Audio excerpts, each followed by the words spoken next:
नमस्कार, छायाज रेसिपीज मध्ये तुमचं सगळ्यांचं स्वागत। आज आपण मिक्स सीड्स लाडू करणार आहोत। तर सगळ्या तेल बिया आहेत, तर इथे जवसाचं प्रमाण जास्त घेतलंय कारण गुडघेदुखी, हेअर फॉल ह्याच्यासाठी पण हे खूप उपयुक्त आहे, सांधेदुखीसाठी वगैरे। आणि हिवाळा म्हटलं, पावसाळा म्हटलं की सर्दी खोकला वगैरे असतो, कफ होतो, तर त्याच्यासाठी पण जवसाचा काढा खूप फायदेशीर असतो।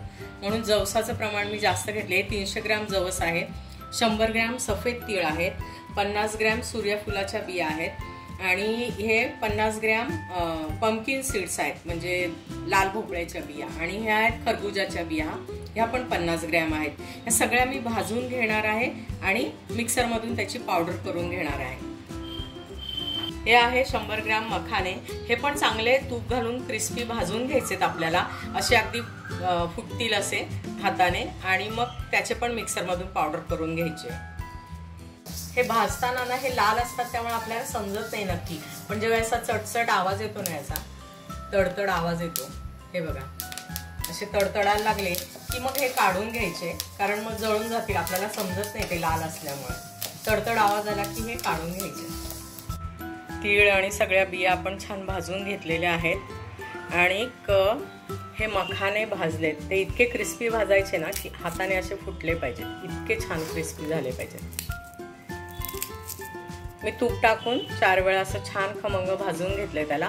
आता हे सगळं जे भाजून घेतलेलं आहे ते सगळं मिक्सरमधून काढतेय। जवस आहे, सगळेच पदार्थ जे आपल्याला मिक्सरमधून काढायचे ते चांगले थंड होऊ द्यायचेत आणि मगच मिक्सरमधून काढायचेत, गरम गरम काढायचे नाहीत। तेल बिया आहेत, त्याला तेल सुटू शकतं। सगळे पदार्थ मिक्सरमधून काढलेत आपण, जे भाजून घेतले होते ते। इथे 100 ग्रॅम पंढरपूर डाळ घेतलंय, ते मिक्सरमधून काढून घेते मी आता। ही भाजकीच डाळ असते, ही पंढरपुरी डाळ, ती मिक्सरमधून काढली। आता ही तुपामध्ये खमंग भाजून घ्यायची आपल्याला। कढईमध्ये 2-3 चमचे तूप घालायचंय आणि ही काळी खारीक पावडर आहे, ती आपल्याला छान भाजून घ्यायची आहे तुपामध्ये। ती पण 100 ग्रॅम घेतली आहे।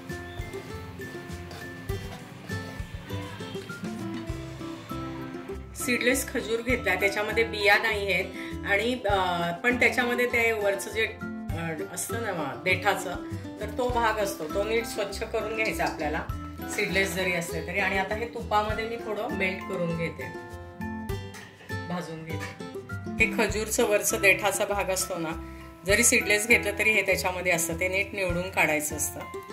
आणि हे आता छान मेल्ट झाले, आपण तुपामध्ये परतून घेतलंय। आता हे मिक्स करूया। आता हे सगळे पावडर करून घेतलेत आपण, आणि हे अर्धा किलो खजूर आहे, हा याच्यामध्ये घालून पूर्ण मिक्स करून घेणार आहे मी। खजूर याच्यामध्ये चांगला मिक्स करून घेतला हाताने, अशा गठळ्या गठळ्या होतात त्याच्या, पण मग हे असं मिक्सरमधून काढायचं आपल्याला। हे सगळं मिक्सरमधून काढते।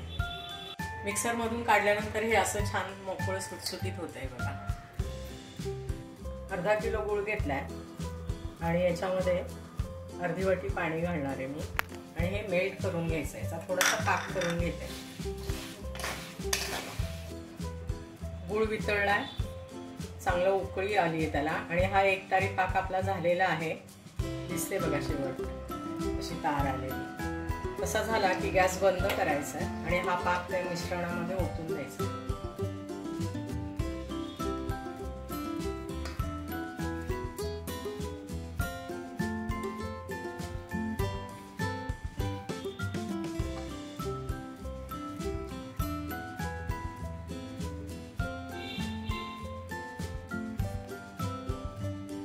हे सगळं मिक्स करून घ्यायचं आणि पटकन लाडू वळून घ्यायचे।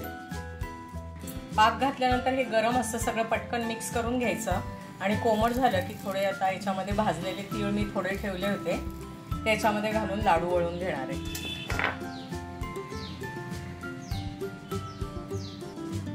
आपले हे मल्टी सीड्स मिक्स लाडू तयार आहेत, खूप छान आणि हेल्दी आहेत, प्रचंड। याच्यामध्ये भरपूर आयर्न आहे, कॅल्शियम आहे, संधिवात, हाडांचा ठिसूळपणा याच्यासाठी, नंतर हेअर फॉल होतो आपल्याला, सर्दी कफ होतो पावसाळ्यामध्ये, त्यासाठी हे खूप हेल्दी आहेत। नक्की ट्राय करा तुम्ही मिक्स सीड्स लाडू।